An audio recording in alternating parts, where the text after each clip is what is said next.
Halo teman-teman, selamat datang di Value Stock. Hari ini saya akan membahas analisa fundamental saham Telkom kuartal kedua tahun 2021. Oke, ini disclaimer-nya, yang pertama ini merupakan sharing analisa fundamental, bukan ajakan beli jual ataupun hold suatu saham, dan keputusan investasi ada di tangan teman-teman selaku investor. Yang ketiga, dari analisa fundamental ini bisa dijadikan referensi untuk analisa saham-saham yang teman-teman miliki.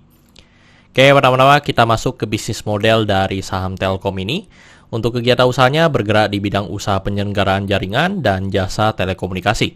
Jadi untuk sumber income-nya berasal dari 4 ini. Yang pertama adalah fixed voice, fixed broadband, IPTV dan digitalnya. Enterprise itu atau cloud server. Habis itu mobile itu teman-teman terkenal dengan kartu Halo atau simpatinya. Habis itu penyewaan tower juga. Terus untuk segmen usaha atau marketnya di Indonesia.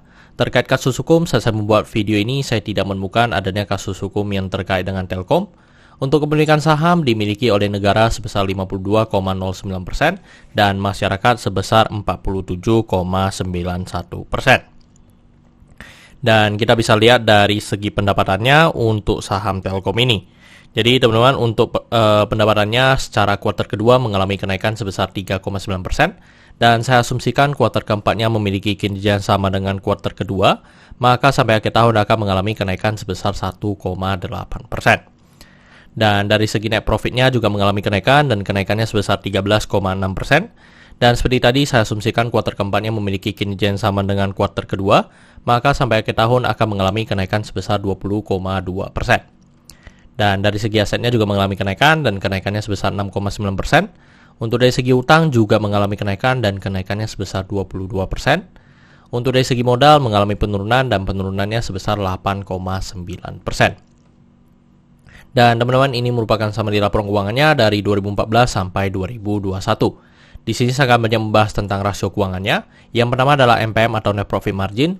Untuk Net Profit Margin 2021 ini sebesar 17,99%, dan ini merupakan Net Profit Margin yang paling tinggi dari 2014 sampai 2021. Terus untuk dari segi IPS-nya di 252 dan membuat PER-nya di 14,51 kali. Dan kalau kita lihat secara PER, mungkin ini merupakan PER yang paling rendah ya untuk dari saham Telkom. Terus untuk dari segi book value sekarang di 1111, jadi membuat PBV-nya di 3,29 kali. Dan untuk dari segi DR-nya juga mengalami kenaikan dibanding dengan tahun sebelumnya, jadi mengalami kenaikan menjadi 1,4 kali. Dan untuk 2020 dan 2021 ini memang untuk dari saham Telkom untuk DR-nya sudah di atas 1. Terus untuk dari segi ROE-nya di 22,71%, jadi ini bagus juga, yang dimana ROE-nya juga merupakan ROE paling tinggi. Terus untuk dari segi ROA-nya di 9,47%. Dan teman-teman, saya membuat video ini untuk harga sahamnya di 3660, dan dari analisa fundamental saya bisa menekan nilai intrinsic value-nya sekitar 3100, jadi memiliki margin of safety minus 15%. Dan ini kesimpulannya, yang bernama dari produk dan jasa, saya berikan sesuai untuk saham Telkom ini, karena saya melihat perusahaan ini mampu bertahan 5-10 tahun ke depan. Untuk GCG, saya berikan sesuai karena tidak memiliki kasus hukum, yang kedua memiliki pemegang saham mayoritas. Untuk revenue dan net profit, saya berikan sesuai karena mengalami kenaikan. Untuk asetnya, saya juga berikan sesuai karena mengalami kenaikan. Untuk liability, saya berikan sesnow karena dari segi DR-nya sudah di atas 1. Untuk book value saya berikan sesnow juga karena harga jual sekarang di atas harga book value-nya. Untuk sektor saya berikan sesnow juga, dan sebenarnya tidak ada hal yang perlu kita concern. Jadi jika liability-nya no, saya berikan sektor ini no. Untuk ROE saya berikan sesoke karena di atas 9% atau 2 kali bunga deposito yang saya anut. Untuk margin of safety saya berikan sesnow karena negatif. Untuk dividen saya berikan sesoke karena selama 5 tahun terakhir untuk saham Telkom ini masih sangat royal memberikan dividen kepada investornya.